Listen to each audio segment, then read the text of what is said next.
Brothers and sisters, let me speak plain. You keep looking to the White House expecting justice to come walking down Pennsylvania Avenue. But let me tell you something, justice doesn't wear a flag, pin, and a silk tie. It doesn't sign bills with gold pens or shake hands with oil executives behind closed doors. And truth doesn't live in that house. It never has. You were told to vote. You were told that your voice mattered. That change was coming. You waited on promises printed in red, white, and blue. But what did you get? Another puppet with polished teeth and a killer smile. Another leader who speaks peace to the camera and signs death with his pen. They call him the president, the leader of the free world. But whose world is he leading? Not yours, not mine. He stands up and tells the world America is the land of liberty, while police choke your brothers on sidewalks and drones burn children in countries most Americans can't even spell. They paint him as progress, but he's just another gatekeeper of the plantation. One hand on the Constitution, the other on the chains that keep your mind shackled. You keep thinking the master's son is going to free you. You keep thinking if you pray hard enough, march long enough, beg soft enough, he'll come down from the podium and say, "You're free now." But no man gives up power because you ask politely. They gave you a president who looks like you and told you to celebrate. And while you danced in the street, they signed bills that built more prisons than schools. They sent more troops, dropped more bombs, protected more billionaires, and buried more truth under the rubble of democracy. You waited for your leader to speak out. You waited for him to call the killers by their name. You waited for him to say, "Black Lives Matter," before the funeral procession passed by. But all he gave you was silence dressed up in poetry. All he gave you was calm in the face of chaos, obedience in the face of oppression. He did not lead you. He managed you. He pacified your rage. He softened your demand. He made you believe that patience was progress and suffering was part of the plan. But ask yourself, whose plan, who profits from your waiting, who benefits from your silence? Who cashes in on your faith while you bury your sons and daughters? And now they tell you again to believe. A new face, a new promise, a new mask on the same machine. But you better wake up. You better understand this system doesn't care about you. The president doesn't save the poor. The president protects the rich. The president doesn't bring peace. He keeps order. Order for the banks, order for the bombs, order for the billionaires. The president does not represent the people, he protects the powerful. This truth is buried beneath decades of pageantry, behind marble podiums and choreographed addresses, but it is truth nonetheless. The office has never existed to elevate the common man. It exists to preserve the status quo, to enforce the hierarchy, and to ensure that those who sit at the top remain untouched.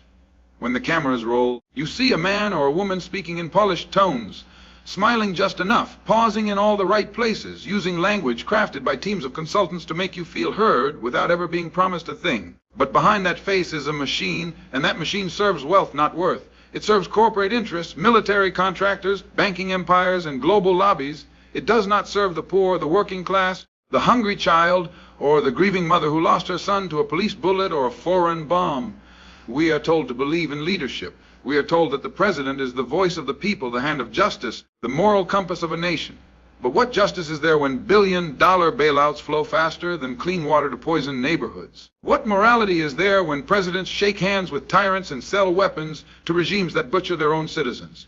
The president represents power, not principle. He answers to capital, not conscience. His true constituency wears suits, not uniforms. They attend private retreats, not town halls. Their votes are cast in boardrooms and campaign donations, not in polling booths or civic engagement. Every time there is a national crisis, a disaster, a murder caught on tape, or a bomb dropped on civilians, the people wait for the president to speak. And when he does, his words are crafted to soothe, not to solve. They are meant to calm the outrage, to soften the truth, to redirect the anger into avenues that go nowhere. He does not expose the roots of injustice, because those roots grow under the very house he lives in. The White House is not neutral ground. It is the command center of empire. It does not serve as the altar of democracy. It is the office of enforcement. Policies are shaped not by moral clarity, but by lobbying power. Decisions are made not in favor of the many, but in fear of upsetting the few who fund campaigns, who own the media, who control the flow of dollars and influence. And so, when you look at the president, you are not seeing a servant of the people. You are seeing a carefully chosen face of the system that profits from your obedience. That system does not tolerate challenge. It does not reward resistance. It crushes those who speak out, who rise up, who ask the wrong questions or demand the right answers. It does not fear votes. It fears voices. You are given the illusion of choice, the performance of democracy. Two candidates, different colors, different styles, maybe different tones, but both financed by the same industries, both pledging allegiance not to the Constitution, but to Wall Street and the Pentagon. You are told that one man will save you, that one woman will fix what decades of corruption and cruelty have built. But this is not salvation, it is sedation. It is pacification dressed as hope.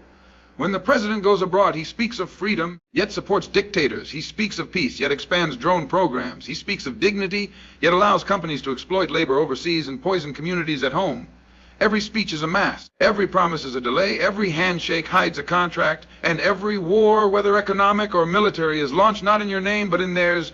Theirs, the unseen class that funds the campaign, writes the law, edits the news, and silences the dissent. The president's job is not to confront power, but to manage it. Not to liberate the oppressed, but to keep them calm. Not to stop the bleeding, but to make the wound less visible. They send him to funerals and press conferences. They send him to pray and to pacify. But they do not send him to change the structure, because real change threatens those who profit from pain. Real justice shakes the foundation of their comfort. And that is not part of the plan. If he ever speaks boldly, it is only after the tide has turned, after the people have marched, after the walls have cracked, after the system can no longer deny the truth without risking collapse. Then, and only then, will the president echo what the people already shouted. He will stand behind the movement, never in front of it. Because he is not a leader, he is a mirror reflecting only what is safe to say when it is safe to say it. And yet, every 4 years, you are told to hope again. You are told this one will be different. This one cares. This one understands. And maybe they do. Maybe once.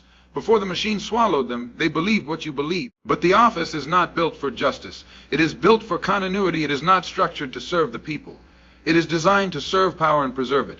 That is why poverty persists across administrations. That is why wars never end, only shift. That is why prisons overflow and corporations thrive. Because the agenda does not belong to the voters. It belongs to the system. And the president is not above that system. He is its guardian. False hope and symbolic leadership are tools of control. They are not accidental features of the system. They are carefully designed mechanisms of power meant to diffuse rebellion before it ever takes form. You are told that progress is being made, that things are getting better, that your voice matters because someone who looks like you, sounds like you, or claims to come from your struggle now holds a position of power. But this is not progress. It is theater. It is the politics of illusion designed to pacify the oppressed while the structures that crush them remain intact. They put one of your own on a stage not to liberate you, but to manage you, to convince you that things are changing while the same hands hold the reins behind the curtain. They gave you symbols instead of substance, gestures instead of justice. A president who sings a spiritual at a memorial but expands surveillance on your community. A leader who sheds a tear on television but signs off on bombs that never see the screen. You are told to applaud representation, even if that representation is nothing to break the chains that bind you.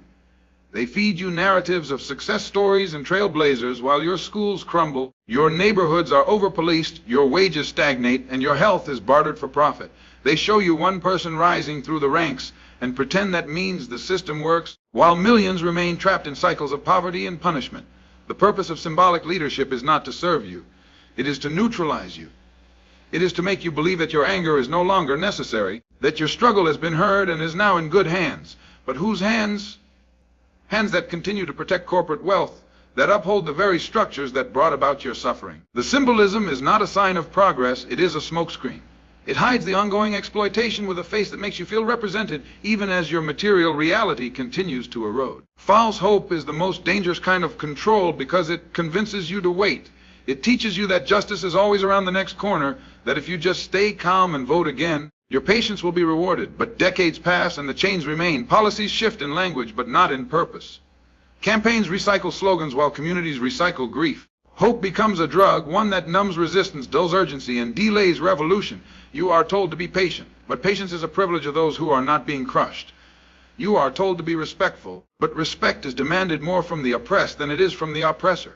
You are told to believe in the process, but the process is designed to exhaust you, to outlast you, to drain your faith until all that remains is resignation. And resignation is the goal. Because a resigned population does not rise up, it does not challenge authority, it does not demand more, it accepts less. The illusion of inclusion is the crown jewel of symbolic leadership. When someone who shares your skin tone, your gender, your background rises to the highest office, it is framed as proof that the system works. But the system does not work for you just because one of you has been allowed inside. That one becomes a buffer, a shield, a spokesperson for the very institutions that keep the rest outside. And their job is not to dismantle the system, but to humanize it, to make it appear more just than it is. Their success is weaponized against you. It is used to silence your protest, to say, look what you can achieve, while the door is quietly shut behind them. These symbols are deployed strategically at moments of unrest and awakening. When the people begin to question, when movements swell in the streets, when the fires of resistance burn too hot, they respond not with justice but with optics. They elevate a figurehead who promises transformation, who speaks your language, who claims to understand your pain. And while you rally behind them, believing the tide has turned, the machinery of oppression keeps moving underneath. Legislation continues to serve the elite. Law enforcement continues to terrorize the poor. Military budgets expand. Surveillance deepens. Wealth is concentrated further into fewer hands. But the face on the poster has changed, and that is enough for some to sit back down. Hope becomes a tool of suppression when it is detached from action, when it is used not to ignite change but to postpone it, when it replaces revolution with reassurance. You are told that you must wait for justice to arrive through official channels, through proper elections, through approved methods. But justice has never come that way. Not for the enslaved, not for the colonized, not for the poor. It has always come through struggle, through defiance, through people who refuse to be soothed by promises and pacified by symbolism. Symbolic leadership trains you to look up instead of around. It keeps you waiting for a savior instead of becoming your own salvation. It teaches you to trust hierarchy, even though that hierarchy has never served your liberation. It makes you invest your energy in personalities instead of policies, in speeches instead of strategies. And in doing so, it disarms you. It takes the weapon of your discontent and melts it into applause. It takes your voice and turns it into silence. The system has learned how to adapt. It knows how to absorb critique by opting the language of justice while continuing to commit injustice.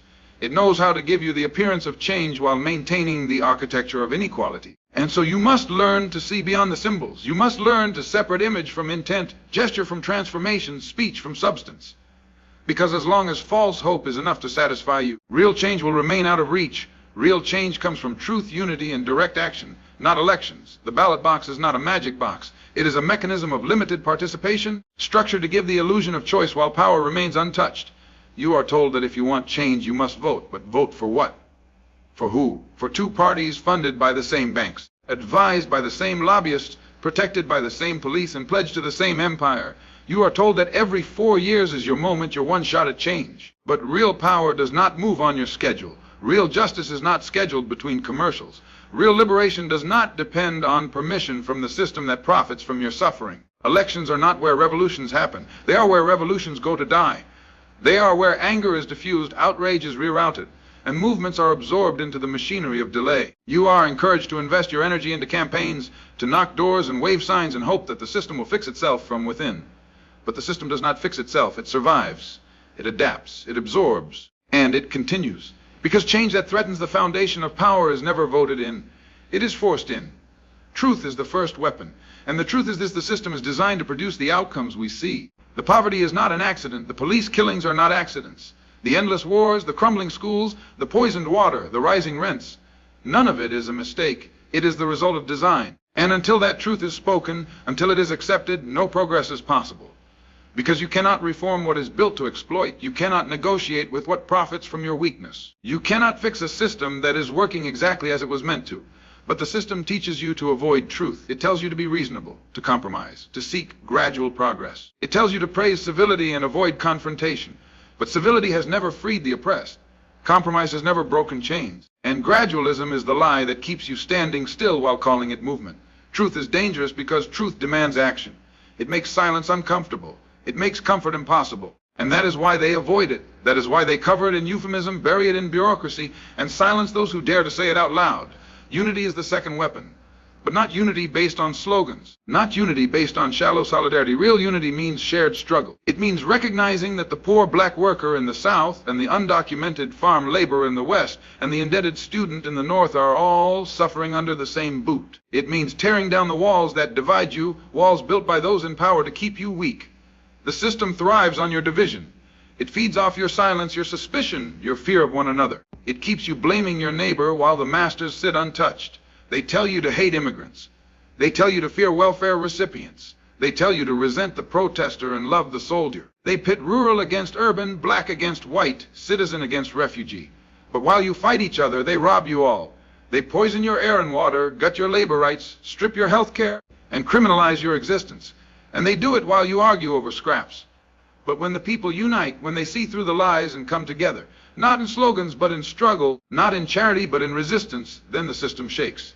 Because it cannot survive a people who know their power.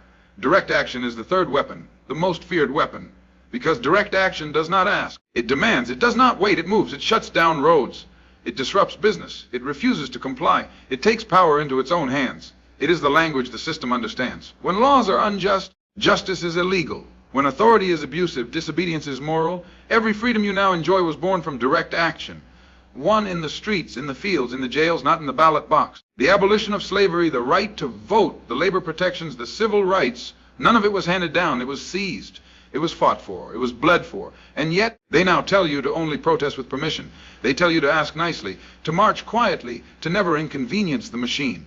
But the machine is not dismantled by politeness. It is broken by pressure, by disruption, by mass refusal to accept the unacceptable. That is why they fear your organizing. That is why they infiltrate your movements, surveil your leaders, criminalize your tactics. Because they know the threat is real.